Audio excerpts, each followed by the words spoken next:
It's one of those days where we meet one of the peoples in the cities, vendors. Today we are so privileged to be part of an interview with one of the leaders for the BVTA. Just to begin this interview, the quote which I got from the local newspaper that says, "Those who are saying they are in the dark probably do not belong to any of the associations that we recognize. Therefore, encourage them to join associations so that they may know what is happening," saying Bulawayo Town Clerk Mr. Du. So I want just to know, who is BVTA? Yeah, thanks, Said Mr. Nyati, right? yes. My name is Michael Duen. Yes. I am the Executive Director for Bulawayo Vendors and Traders Association, and we are an organization that promotes and protects the interest of vendors and informal traders in Bulawayo. We work in 29 metropolitan wards here in the city of Bulawayo, and we have ward-based structures in all the wards. And these bodies help us to mobilize vendors so they speak in one voice and they speak their issues from the point of that they are together and they support each other. So that is what we do, and our objectives are three. Okay. We are into policy advocacy, where we look at our city council to review and reform informal sector bylaws, as an example, and also put in place policies that enable the informal sector to thrive. Okay. And one of our observations is that the Bulawayo City Council bylaw that is specific to the informal sector is outdated. This bylaw was put in place during the colonial period in 1976. And we have noted that this bylaw is not in line with the Constitution of Zimbabwe. So one of our activities is to push the city of Bulawayo to consider reviewing and reforming that bylaw to be in line with the Constitution of Zimbabwe. Okay. And then secondly, we are also involved in capacity building, where we impart informal traders and vendors with knowledge on their rights, socio-economic rights, and also knowledge for them to be fully human, and also to be able to claim their rights from the duty bearers. In this case, the Bulawayo City Council is supposed to provide infrastructure, provide facilities for vendors to do their business with minimum hindrance. Okay. And thirdly, we also provide support in areas of business management, financial literacy, and numeracy, so that vendors and promoters are able to manage their business effectively and make a profit and improve their livelihoods. Okay. So I'll say those are our three prime objectives that we do as an organization. As you hear the noise in the background, as part of our capacity building initiative, people actually currently undergoing a training on community mobilization, lobbying and advocacy, human rights, strategies to fight corruption, among other issues. Yeah. Okay. When was this BVTA formed? It was formed in year 2015. All right. So we were formally registered sometime in October 2015. Okay. Yeah. So we've been extant for about 2 years now. Okay. Yeah. All right. Maybe just to bring you back, I just need you to define what is a vendor. What is a vendor to you? We tend to use a dignified term, informal trader or informal worker. All right. So we don't like the word vendor, seemingly derogatory kind of. Okay.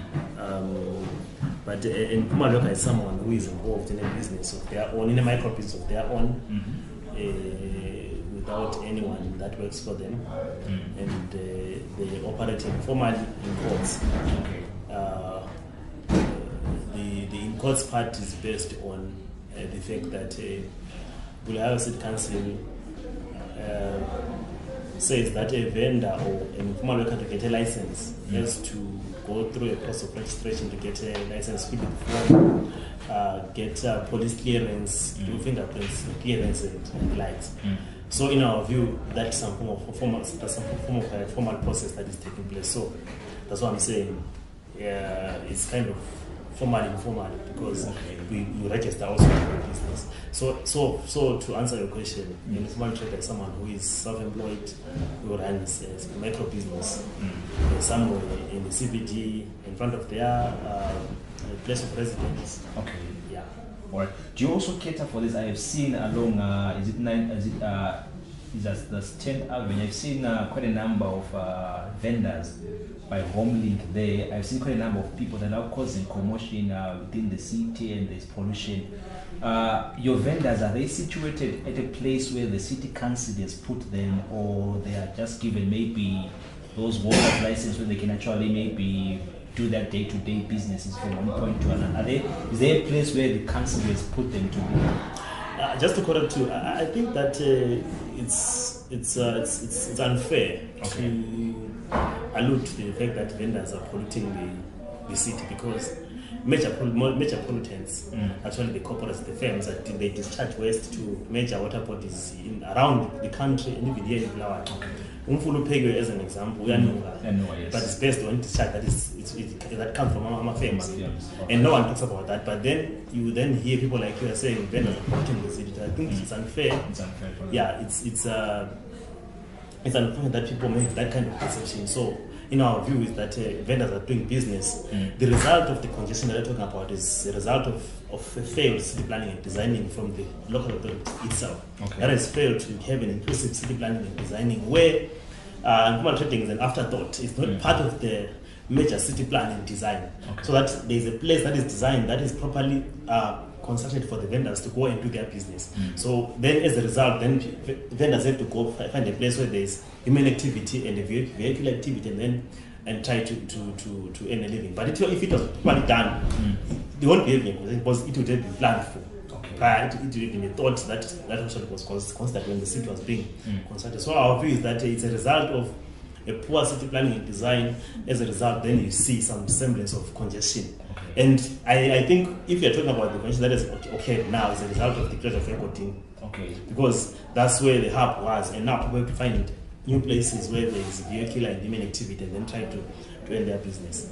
So then your question whether people are selling they are licensed by Bulawayo City Council or not. Some are licensed, some are not. Some are not. Yes. There are people who go through the process to get licenses and get licensed. There are those that ambush the business and do that without getting licenses.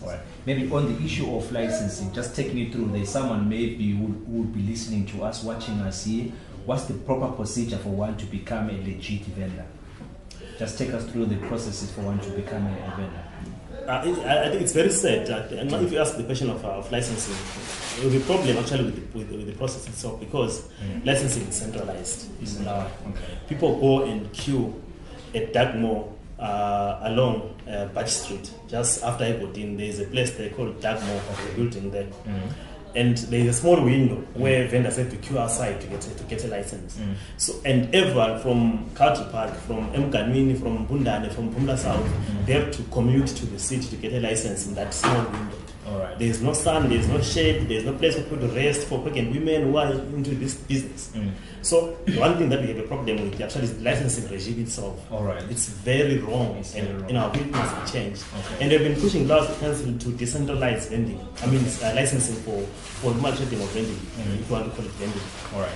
To take it to municipal housing offices in the townships. Because they have these facilities in almost every township. But then why people have to commit to get a license in town? But what people are paying rates in these municipal offices in almost all the townships. So we have a problem with that process itself. So the procedure, you asked about the procedure, is that you need to go through you need to go to the police, which I think is also necessary. To get a police clearance, fingerprints, you pay $5 therapy, which is central, it's done at central only. And we are saying also why we have police post almost each and every township. Why it's not done in those townships? Before to come to the city to the CBD to get cleared for fingerprints. So that's the problem with also. Number two, even someone to get the medical certificate, they need to go to Kami Clinic. But while it's also clinics in almost each and every township. So the whole licensing regime for us is very unfair. So it needs to be changed and decentralized so people can access these offices or these services at local level. Okay. Going back to the procedure, so you get fingerprints and then you go to that window that Mo was talking about. Yes. You get a form, then you complete the form, you get passport size photos, and then you fill that form, and then you pay the license fee depending on where you're trading. For example, you're trading in the CBD for flea markets, you pay $11.50 or so. Okay. If you're trading in the townships, you pay $5. Okay. So that is it, and then you get that piece of paper which says the place that you're using has been leased to you for about 6 months to 1 year, depending on what is written in that kind of an agreement or lease agreement, which you call a kind of a vending license. All right. Yeah. All right. I know we are so excited in the city of Kings, with the Continue Mall project which is underway. I just want to find out, was there proper communication in terms of relocating the vendors to the places where the council has designated people to be? Was there enough time given to the vendors to relocate to where they're supposed to be, where they're trading now?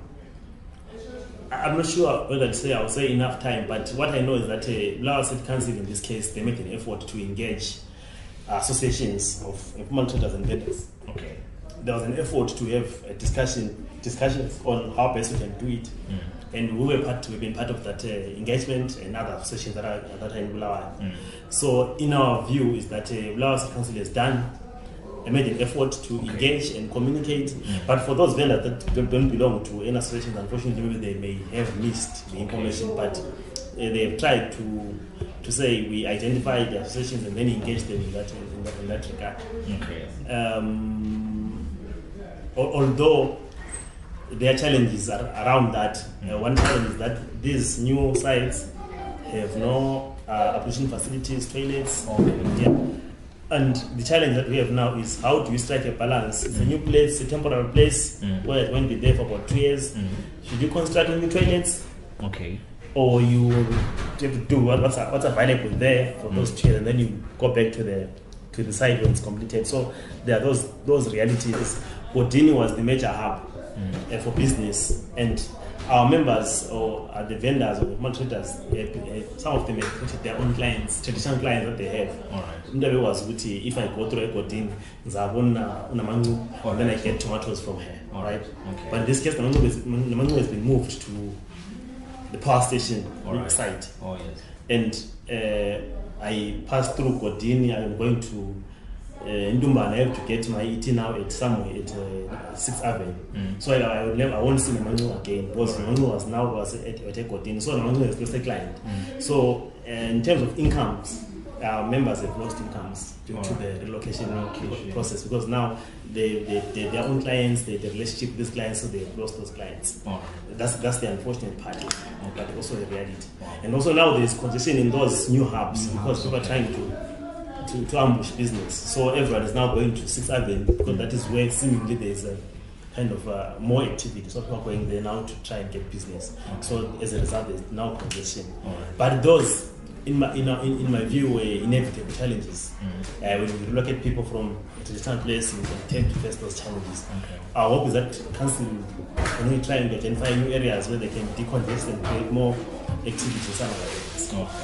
Right. Maybe just to sum up this whole interview, what word of advice will you give out there to the vendors, those who are actually not part of the association? What disadvantages are they losing out?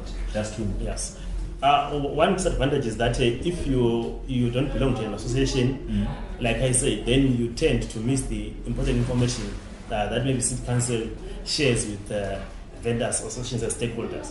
So you need to belong to an association for you to maybe get information, because otherwise alone you need to go and knock in the PRS office to get information, which I think is very difficult to do.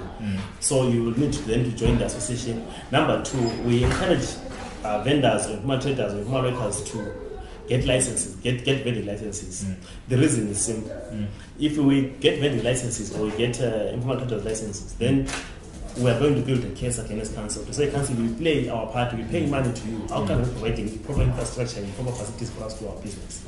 So we are building a case and then to hold the city accountable. But if you're not doing anything, not paying anything, then council has no duty to provide for us because we're not playing our part also as what as stakeholders. So we are calling upon our members to get licenses, join associations, so that we build the case and also the place where they can meet and reason together and amplify their voice and begin to demand their rights as a collective than speaking as an individual. Okay. Wow. Okay. Well, we thank you so much for giving us an insight to what PBT is all about. We hope that next time when we come, we are going to give us even more information to what the whole thing is all about. Thank you so much, All right. Mr. Nyati, and your guy behind the camera. All right. Thank you so much.